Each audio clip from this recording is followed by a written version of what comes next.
Vamos a recibir a dos prestigiosos invitados para desarrollar un tema que tiene que ver con estos liderazgos que han surgido en distintas partes del mundo, liderazgos políticos, ¿no?, que luego tienen suceso en las urnas y por lo tanto se les da la posibilidad de gobernar con postulados realmente extremos en algunos casos, sí, o por lo menos polémicos. Sí, posturas radicales, claro, respecto a varios temas, y que han tenido, bueno, ascenso y diferentes encarnaciones a lo largo del mundo, a lo largo y ancho del mundo, con el ejemplo último del ascenso de la figura de Jair Bolsonaro en Brasil. En las últimas horas se publicó una encuesta después de las elecciones, la primera, en donde se afirma que ya tendría más del 54% de cara a la segunda vuelta. Pero bueno, vamos a recibir entonces a quienes nos acompañan hoy: el ex fiscal Gustavo Zubia,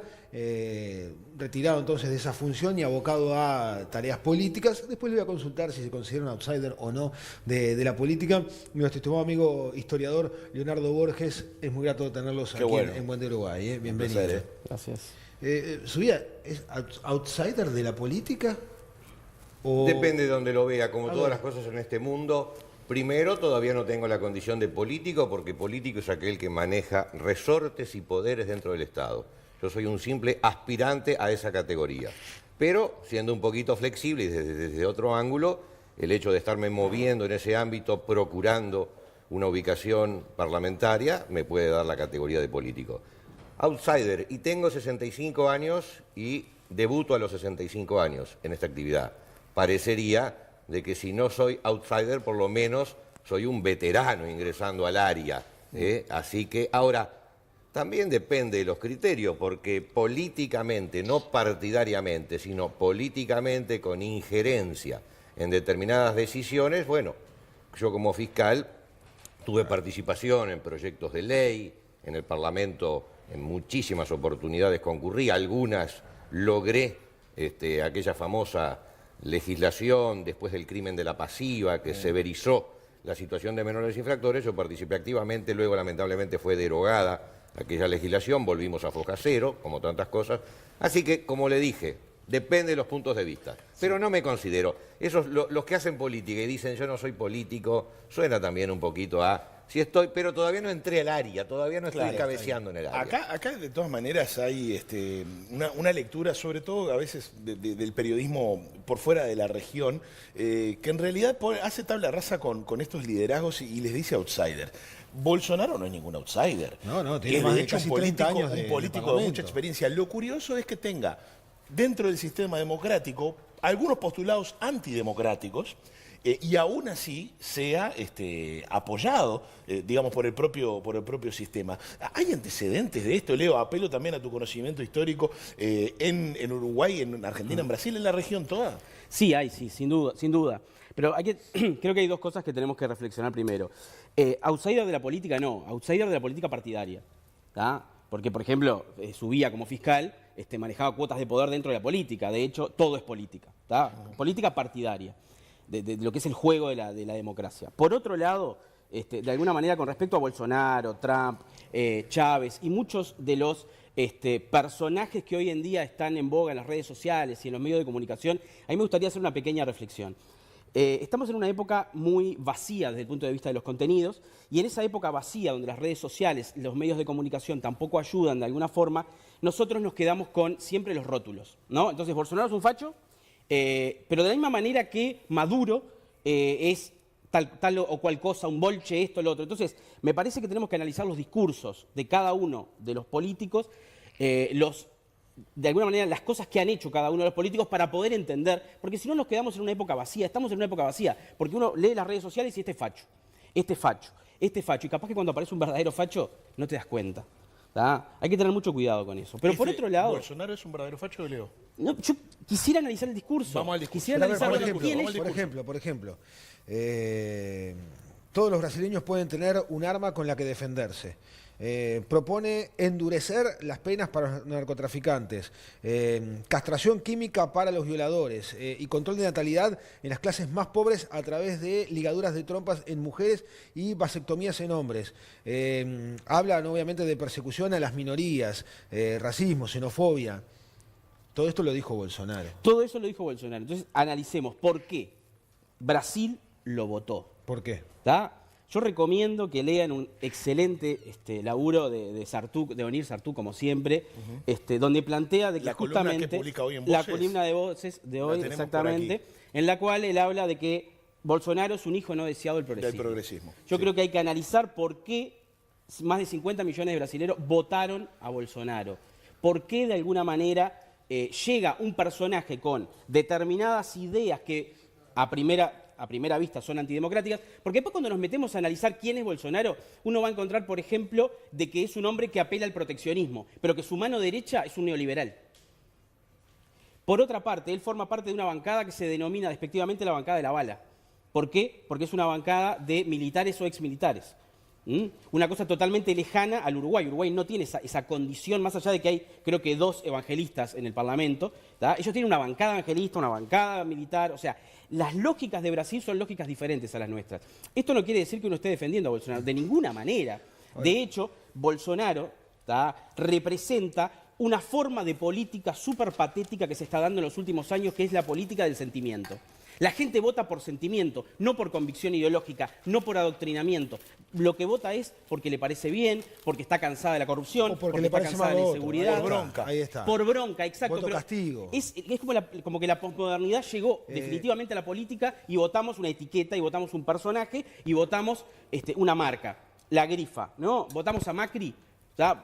¿Por qué? Porque no aguantamos más a Cristina. No porque Macri nos parezca brillante. Votamos a Trump, ¿por qué? Porque el establishment norteamericano ya no se banca más. Por lo tanto, votamos a un hombre que apela al nacionalismo, al proteccionismo, al viejo Estados Unidos, al sueño del Estados Unidos de los años 50. Gustavo, referido a este tema que está planteando Leo. Yo tengo otra visión. A En la ver. República de Platón ya se hablaba de la rotación entre aquellos líderes que abren los sacos para el consumo y aquellos líderes que luego de que los sacos se abrieron y se consumieron tienen que venir a poner orden en la organización política. Así que el fenómeno yo mandé un tuit hace poquitos días, aquellos Lulas provocaron estos Bolsonaros, creo que es un fenómeno histórico que se ha repetido. Yo como viejo, ya con 65 años, viví momentos donde lo emocional fue determinante. En la década de los 60 y los 70, antes del golpe de Estado, los elementos emocionales determinaban absolutamente todas las actitudes políticas y las sigo viendo permanentemente. Pero no determinaban quién ganaba. Determina de acuerdo a la capacidad emocional que tenga un candidato para despertar adhesiones o no despertar. No neguemos que los candidatos, y ahora que empiezo a conocer este métier, que los candidatos estructuran sus campañas en función a principios emocionales y algunos racionales. Por algo es que un candidato produce, lo vemos ahora en las campañas norteamericanas, produce una cantidad de efectos que tienden a apelar no a la mente racional, que dicen los que saben que es en un porcentaje a veces muy bajo la decisión de la mente racional, sino a elementos inclusive del cerebro reptil, de la sobrevivencia. En el Brasil hay un tema de sobrevivencia, como está empezando a pasar en el Uruguay. Es decir, tenemos en los últimos 10 años 500.000 muertos por homicidio. Creo yo, no recuerdo, hoy estuve tratando, pero como buen viejo que no sabe manejar bien todavía las redes, los muertos en la Segunda Guerra Mundial de los soldados norteamericanos en Europa, creo yo, si la memoria no me falla, que anduvieron en los 700.000. Si en Brasil, y la guerra duró 4, 5, 6 años, si en Brasil tenemos una cifra de 500.000 muertos y en Uruguay estamos ingresando, porque lo interesante del caso Bolsonaro es proyectar también en el Uruguay qué puede suceder. En el Uruguay estamos observando que ya las cifras de homicidios están superando el 10 cada 100.000 e ingresamos en la definición de Naciones Unidas de epidemia de homicidios. Entonces también preguntémonos, cuidado, ¿qué está pasando? Una última reflexión. El artículo 80 de la Constitución maneja como imposibilidad para constituir un partido político el hecho de que atente contra el sistema nacional republicano democrático de gobierno. Y la otra pregunta que surge es, Cuando vemos a las derechas, los ultras, y por supuesto no comparto esos postulados extremistas de Estos Bolsonaro, que comentábamos de Bolsonaro. pero cuando los vemos a las derechas nos alarmamos. Y mi pregunta es, ¿y cuando los vemos hacia las izquierdas, qué es lo que sucede? No nos olvidemos que en el Uruguay el Movimiento de Liberación Nacional, movimiento que tuvo como objetivo en determinado momento la conquista del país por las armas, obviamente con una manifestación no democrática explícita y no creyendo en el sistema burgués, luego se transforma en un movimiento político, habilitado y en el gobierno. Entonces, cuidado con el doble discurso de cuando es para la derecha, qué horrible, y Stalin se llevó para la cueva más de 10 millones de rusos en purgas internas y el Partido Comunista Uruguayo reivindicó tradicionalmente ese tipo de figura. Entonces, mantengamos un poquito de objetividad en todo esto y no es que el fenómeno Bolsonaro, que repito, no comparto una cantidad de postulados, sí comparto otros de esos que ¿Cómo tú cuáles? enumeraste. El porte del arma es un tema, un Estado que es ineficiente al punto de que existe una mortandad superior a un conflicto bélico, le dice al ciudadano de bien, al ciudadano de trabajo, no te armes. Por supuesto que andar armado es un problema, El tema es qué haces cuando tenés que defender a tu familia en una situación límite. Sé que hay dos bibliotecas, los que dicen es peor que andes armado, bueno, eso sería la biblioteca que dijera es peor que te defiendas cuando te agredan. Bueno, no la comparto para nada. Para no desviarnos del tema y volver a estas especulaciones que muchas veces se dan en el terreno, y yo comparto, cada vez menos sustancioso de las redes sociales y del titular y de la escasa reflexión. Algunos dicen, cuidado con acá lo que puede pasar con Uruguay, con el ascenso de eventuales figuras como la de Bolsonaro. Ayer María Julia Muñoz, la ministra María Julia Muñoz, en declaraciones a Radio Monte Es Carlo, cierto. dijo que entre los posibles candidatos en Uruguay habría alguien parecido a Bolsonaro y no quiso especificar acá quién. arriesgo una opinión personal, aunque no es mi rol dentro de esta tertulia. Por más que seamos países vecinos, nuestra historia republicana es muy distinta a la de Brasil. Personalmente dudo, o quiero creer, puede tildarme de Eugenio, que es mi segundo nombre, y de ingenuo. Ingenuo. Ahí está. Que dudo que realmente el sistema, digamos, la historia republicana de Uruguay albergue y permita crecer una figura como la de Bolsonaro. Eso es lo que yo creo. Leo capaz Sí, que... la historia política del Uruguay es muy particular en el contexto latinoamericano y puede ser tal vez comparada con lo que puede ser Chile o Costa Rica, más tirándonos a Centroamérica, porque en realidad si uno hace una cuenta simple y estadística de cuál es el país en el siglo XX con más años de democracia, va a aparecer Colombia primero y segundo Uruguay. Y después tenemos que preguntarnos qué calidad de democracia tenía Colombia y meternos en cada uno de los temas. En el caso de Uruguay, por ejemplo, el fenómeno del populismo no apareció. No hay ningún populista, más allá de que Carlos Real de Azúa en algún momento tiró la idea de que Luis Valleverres podía ser un populismo poco identificable. Sí, pero no se conformaron grandes movimientos. Exacto. Entonces, por ejemplo, uno de los movimientos más representativos de América Latina no tuvo asidero en el Uruguay. Y yo creo que la historia política del Uruguay nos demuestra una cierta cultura política, más allá de que por ahí hay una crítica de que el progresismo de los últimos años no supo formar ciudadanos, y yo creo que hay que abrir bien grandes los ojos. Creo que es muy interesante eso, reflexionar sobre la no formación de ciudadanos, una cosa que José Valle Ordóñez tenía bien claro con los clubes seccionales. Pero bueno, más allá de eso, de alguna manera el Uruguay ha visto rotación de partidos como ningún otro país, ¿no? En Uruguay han gobernado los tres partidos más importantes y en los últimos años, no estoy hablando de hace mucho, en los últimos años ha habido rotación de partidos. El Frente Amplio está desde el 2005 y ha demostrado de que no es un partido bolchevique, ni mucho menos. De hecho, ha tenido una política liberal que ha dado hasta miedo y ha parecido mucho más liberal que partidos tradicionales fundacionales. Por lo tanto, me parece que en ese caso la pacificación política y en Uruguay está bastante... Porque además Uruguay, y ahí volvemos a lo que es la partidocracia, ¿no? Recordemos a Gerardo Caetano, Pepe Rila y Romeo Antón, que hablaban de la partidocracia uruguaya. Uruguay tiene un sistema de partidos fuerte. Y ese sistema de partidos fuerte hace que la gente, cuando se caliente, cuando se enoje, cambie de partido. Pero no vota en general a un outsider, porque no han aparecido en los últimos años en Uruguay un outsider, un Trump, un Macri, un Piñera, un Cartes, no han aparecido. Está bien, pero tanto Macri como Piñera habrán sido outsiders en un momento, pero desarrollaron un historial, una carrera política. Yo te entiendo, pero el tema es qué es lo que ofreces. Trump ¿Qué es lo que ofreces?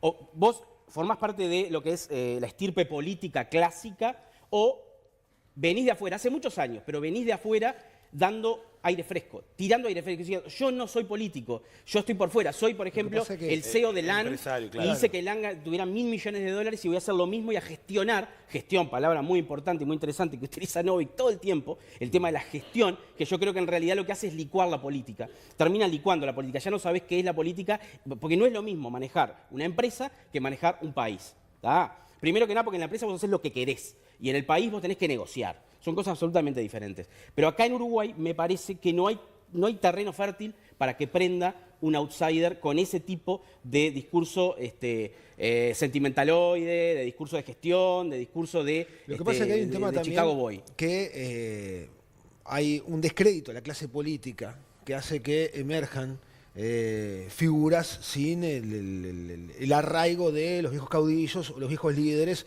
que tradicionalmente han tenido los distintos partidos políticos aquí en nuestro país, ¿no? Y por lo que hablábamos hoy más temprano, ¿no? De ese descontento y de esa necesidad de generar algunos cambios que tiene buena parte de la sociedad, es que, por ejemplo, Subía, en esa intención que tiene de ocupar una banca en el Parlamento, convenza a los votantes con un discurso duro, como por ejemplo el de Bolsonaro, con propuestas radicales. El problema es que cada vez que existe un problema social, quienes no están en posición similar a quien va a emitir la opinión dicen, te estás aprovechando políticamente de ese problema. A mí me ha pasado, hay un homicidio o algún comentario referente a la grosería en que ese homicidio se desarrolló y cómo hubiera podido ser evitable, y el antagonista político dice, te estás aprovechando de la situación. Está sacando rédito político. Sacando el rédito político. Y yo digo, pero por supuesto, pero no un por supuesto en el aspecto negativo morboso, sino que por supuesto si el tema seguridad es un desastre en el Uruguay, el manejo del tema de seguridad con el incremento donde las promesas del presidente de la República se fueron al diablo y se multiplicaron las rapiñas y los homicidios, generalmente por la mala planificación que existe tanto desde el punto de vista judicial como del accionar policial, entonces, ¿cómo no vas a manifestarte sobre ese tema? Decir que sacar rédito del tema de la inseguridad no es sacar el mismo rédito desde otros ámbitos políticos, de las injusticias o de las no inclusiones sociales, es exactamente lo mismo. Quiere decir que cada uno tiene a la vista un objetivo. Cuando el Brasil, en el caso Bolsonaro, padece la situación de crisis institucional, corrupción arriba, corrupción abajo y delitos y recesión, ¿y qué le vas a pedir al candidato? ¿Que vuelva a decir vamos a más de lo mismo? Es decir, el PT como propuesta, cuando la corrupción, acá en el Uruguay algún líder de izquierda dijo, si sos de izquierda no sos corrupto, si sos corrupto no sos de izquierda. Justamente las izquierdas tienen una doble a veces que carga sobre sus espaldas porque hacen del discurso político un discurso moral. El discurso moral está permanentemente permeando el discurso de izquierda porque el ser de izquierda procura una inclusión, una solidaridad que apela muchas veces a conceptos cuasi religiosos. Entonces, cuando caen, como en el caso brasilero y eventualmente en el caso uruguayo, estamos hablando que también acá hay corrupción arriba, delincuencia abajo y los casos son sonados y objetivos, el descrédito sobre lo que es la convivencia pacífica, porque toda corrupción es violencia, toda corrupción es una forma de destrozar un Estado. Estamos hablando recién en el entreacto de lo que sale el costo de los medicamentos, por el reportaje anterior. Sí. ¿Y qué pasa con las corrupciones en las altas capas de gobierno y con las malversaciones de fondos si no afectan en definitivamente y violentamente? Entonces, termino, es cuando el speech con que se presentan los candidatos tradicionales es más de lo mismo, obviamente que los no tradicionales, que yo en eso, repito, no creo en el outsider, porque el que está en el juego está en el juego. Entonces ese speech empieza a aprender porque la gente necesita el speech de mano dura. El speech de mano dura, por ejemplo, pero que tampoco es de mano dura.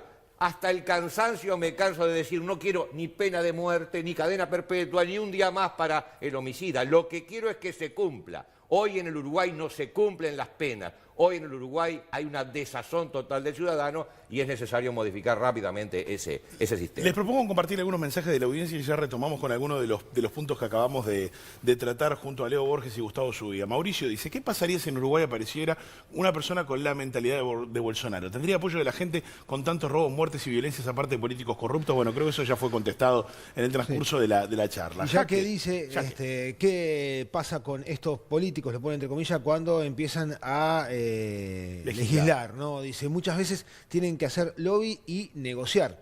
Y acá entra sobre la mesa, se pone sobre la mesa el término de negociación. Algo que en política, cuando se gobierna, y lo tenemos hoy en día con ejemplos de pública notoriedad, en donde hubo que salir a negociar algunos temas. ¿Qué pasa con esa negociación ante temas tan delicados y complejos, y en donde se muestra que una corriente y otra están en las antípodas? ¿Cabe la negociación con, por ejemplo, personajes como Bolsonaro? Yo creo que igual la polarización, repito, creo que tiene que ver también con las redes y con una retroalimentación. Vos lo ves a los políticos que en el Palacio Legislativo se sientan, conversan. Sí. Yo creo que es más un escenario que otra cosa. ¿Tá? Me parece que se pueden llegar a acuerdos si nos sentamos y hablamos seriamente, ¿no? De alguna manera la inseguridad es un problema. ¿Quién lo va a negar? El bicho Bonomi nomás, porque la inseguridad es un problema. ¿Tá? Después, si yo quiero seguir las alternativas que plantea Subía, es una cosa. Si quiero las alternativas que plantean los asesores de Bonomi, y bueno, capaz que si nos juntamos llegamos a un acuerdo. Pero el problema está. Igual quería decir una cosa con respecto a legislar. Bolsonaro fue 25 años legislador. Sí. Hizo 2 proyectos de ley nada más. En 25 años. En 25 años. Acá en Uruguay hay varios, ¿no? Por ejemplo, Lima, el intendente de Salto, no hizo ninguno cuando estuvo, ¿tá? No importa. Pero hizo 2 en 25 años. ¿Tá? O sea, tampoco es un político que vos digas, es un político avesado, es un hombre que está en la realidad brasilera. Pero no estuvo salpicado por el Lavallato. Es decir, hizo 2 proyectos de ley, pero no estuvo salpicado. Están los que han hecho múltiples proyectos de ley y terminan salpicados, y tenemos los niveles de encarcelados en Brasil, procesados en Brasil. Ahí voy al punto que quedó pendiente antes de los mensajes. Algunos dicen, bueno, leer que la corrupción es lo que está haciendo caer a los gobiernos progresistas de la región es una lectura simplista. Ahora, definitivamente es el resorte, o al menos parece ser el resorte, que mueve a los votantes a decir, bueno, nos cansamos de esto.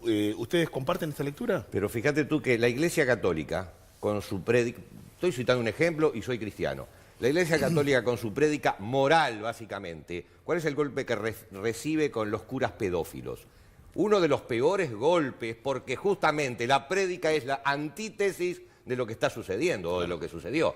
Y repito, los gobiernos progresistas. Los gobiernos progresistas hacen un credo de fe, de una política de honestidad para la entrega social. Vos tenés que, gobiernos no progresistas y liberales, el culto del lucro es básicamente, y el lucro no deja de ser una actitud egoísta, es básicamente la esencia de un gobierno liberal. Entonces, cuando un gobierno progresista, que se basa en la solidaridad con el prójimo, mete la mano en la lata, está como el cura pedófilo, es decir, tratando de voltear el principio sobre el cual cimentó toda su carrera. Y eso es lo que, a mi juicio, en Brasil y en el Uruguay va a afectar la repulsa a esa dada vuelta o a esa borrar con el codo lo que se escribió. Pero de momento no hay ninguna condena tampoco por corrupción. No hay condena en cuanto a los temas que se están investigando en la justicia por presuntos actos de corrupción. Bueno, es el viejo truco de si sos presuntamente inocente hasta que caiga sentencia, anda a preguntárselo a los familiares de las víctimas de agresiones sexuales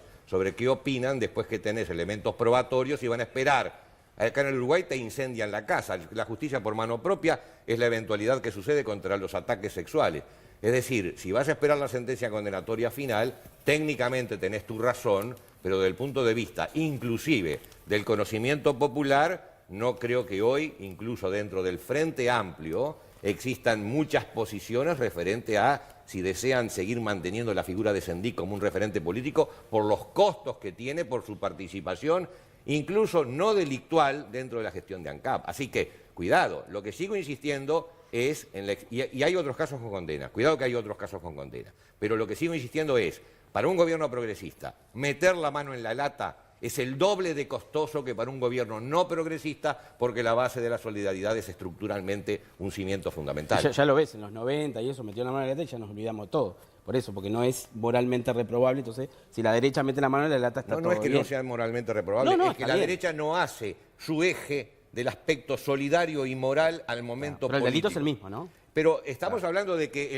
el pedófilo cura y el pedófilo no cura sería exactamente lo mismo. Y yo digo no, porque uno hizo de su vida la prédica moral y el otro no hizo de su vida la prédica Pero moral. el delito es El el que mismo, hizo de su vida la prédica moral, mañana yo como fiscal, si meto la mano en la lata, es mucho más grave que meta la mano en la lata a otro funcionario Pero entonces, público. ¿qué es de esperar? Que si gana un partido que no sea el Frente Amplio, Puede robar, así como- sea normal que haya actos de No corrupción. lleguemos a la, no pero por lleguemos a la eso. uruguaya tradicional de ir a un extremo o ir al otro. No lleguemos a eso. Digo que en un caso tiene agravantes y en el otro caso es un delito, por supuesto, es un delito, y políticos tradicionales han metido la mano en la lata, sí señor, pero no tiene el agravante de que esos políticos no vinieron con la matraca El discurso. de nosotros somos los puros, nosotros somos los... No, nosotros somos los capitalistas en última instancia como políticos tradicionales, que en el sistema de mercado queremos nuestro lucro, por lo tanto no estaba esa alaraca de pureza. En cambio, los gobiernos que hacen alaraca de pureza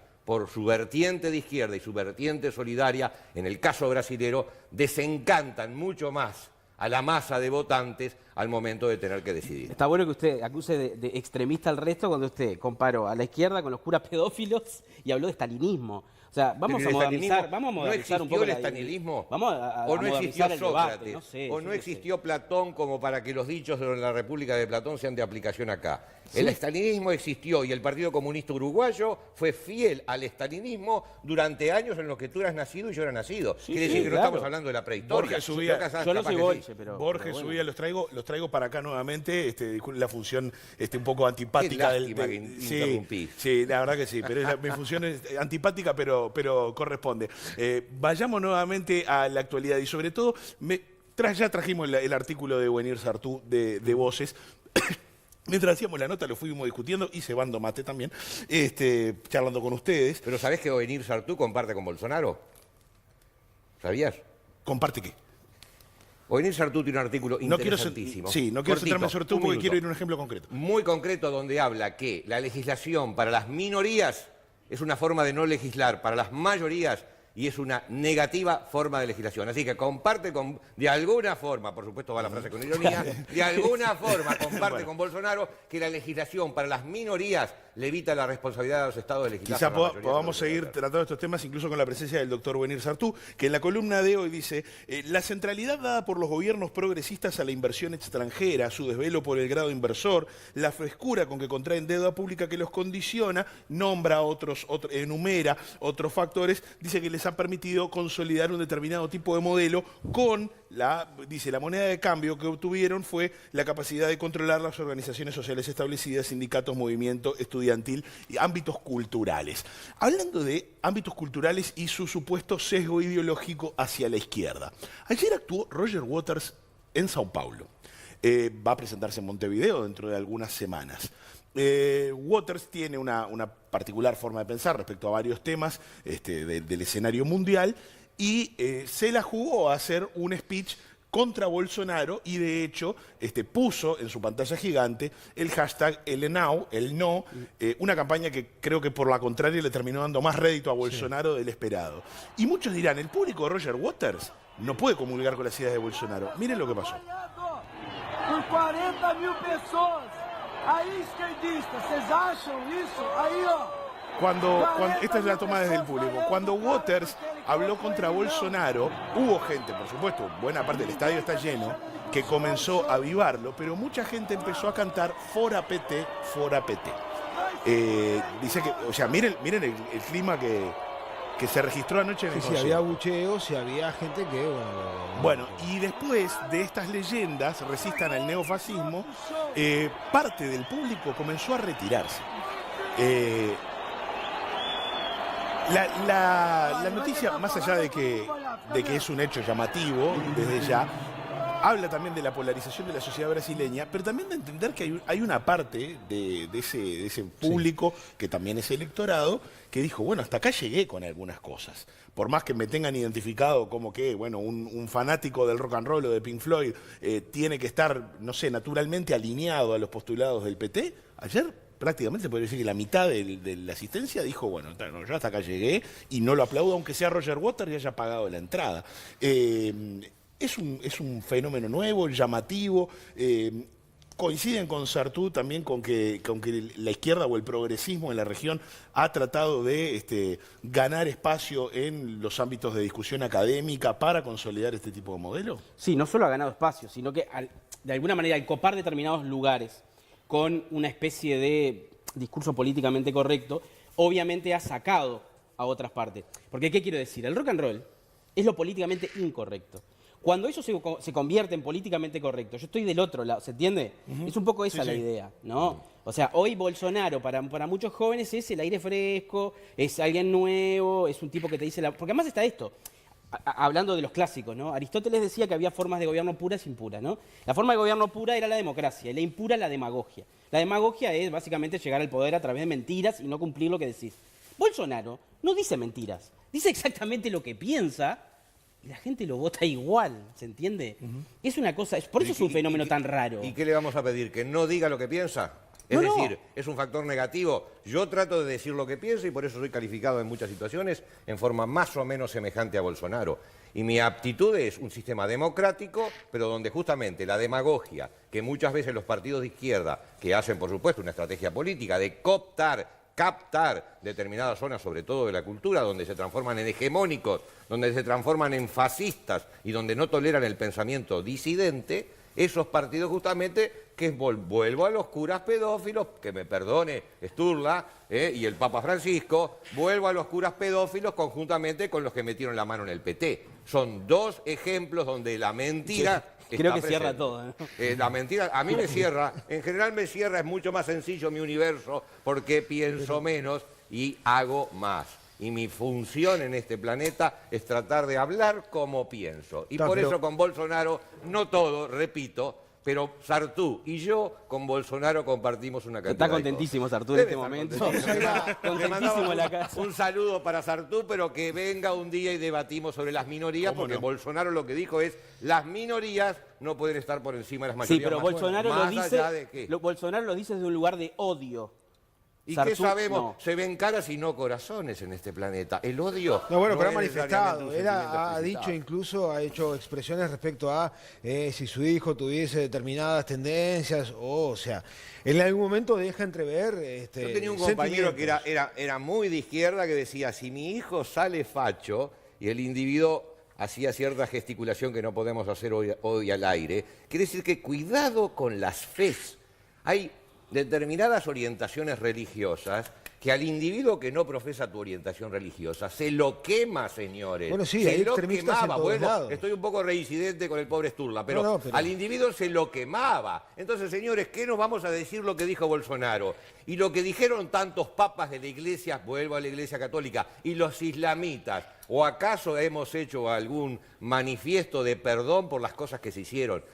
El Papa Francisco estuvo bien. En algún momento de su historia pidió perdón, pero lo pidió en un tono de que pasó un poco desapercibido. Se ha quemado a gente por pensar diferente. Y Bolsonaro dice que si un hijo le sale homosexual, Bueno, no pero se acá quería. también, Bueno, se ha encarcelado. acá en Uruguay, en los años 60, 70 y 80, por pensar diferente, se ha secuestrado, torturado, asesinado, desaparecido personas. En Y los, fue la años derecha. en los años 60, 70 y 80. Está muy bien dicho, incluir los 60 también. Es decir, desde las dos ópticas, desde la óptica de ultraizquierda y desde la óptica de la ultraderecha, se ha secuestrado, torturado, matado en la historia de la humanidad. Subía, y vuelvo a Stalin. pero no es y lo vuelvo a mismo Stalin. tener el poder del Estado que ser una guerrilla, no es lo mismo. No es lo mismo No tener el terminamos en lo poder de la mismo. Rusia soviética que ser el Estado ¿Quién uruguayo. tenía el poder de la Rusia soviética? Y el estalinismo, o no ¿Cómo? dijimos, Ah, estalinismo. o nos vamos a poner pero ahora a yo discutir acá- sobre las ¿Qué formas tal? de ¿Qué Stalin. tal? Yo soy el que los traigo acá de vuelta. Exactamente. Vamos a ir con Soledad, que quiere hacer un aporte desde la barra, y después tenemos algunas otras consultas para plantearles respecto a, bueno, puertas adentro y puertas afuera de Brasil o de Bolsonaro. Pero vamos con Sole, que quiere... Sigan enviando mensajes, dicho Sí, sea sí, de paso, también a través porque de tienen 092 cabida aquí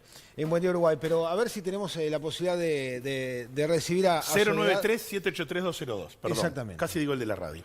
No, está buenísimo todo el debate que están haciendo y sin duda los analistas hablan de eso, ¿no? De líderes que llegan al poder por patear el tablero y no ir con discursos políticamente correctos. Ahora, yo quisiera también la opinión de los invitados de hoy con respecto al posicionamiento de referentes de nuestro país. Y hablamos ya de gente que está en el gobierno, que ha salido públicamente a rechazar, ¿verdad?, a Bolsonaro. Por ejemplo, una ministra de Turismo que fue explícita a través de su red social. Esto era, por ejemplo, uno de los tweets de la ministra inmediatamente después de conocer los resultados de la primera vuelta, donde decía: tremendo Brasil, me duele lo que sucede cuando la política deja de ser limpia y transparente y cuando la ética se mancha. Viene lo peor disfrazado de antisistema. Hay que ser implacable con las conductas. Ahora 3 semanas para defender la democracia y la libertad. Así se expresaba apenas conocido el resultado de esa primera vuelta.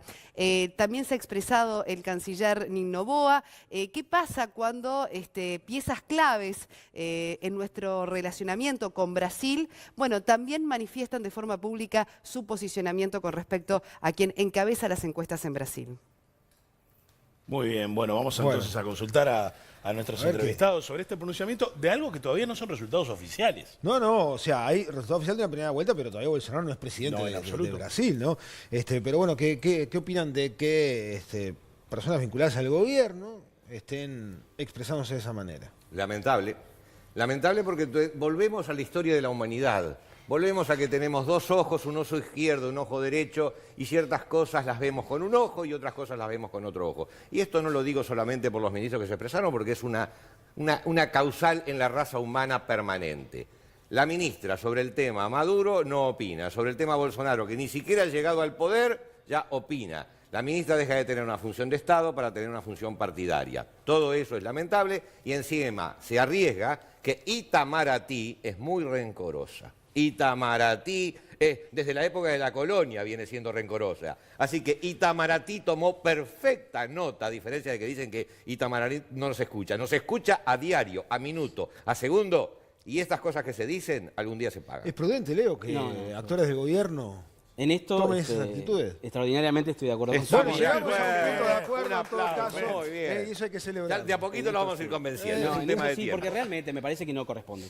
Verdaderamente me parece que no corresponde subirse a un carro, porque además es el carro de las redes sociales, facho, coso.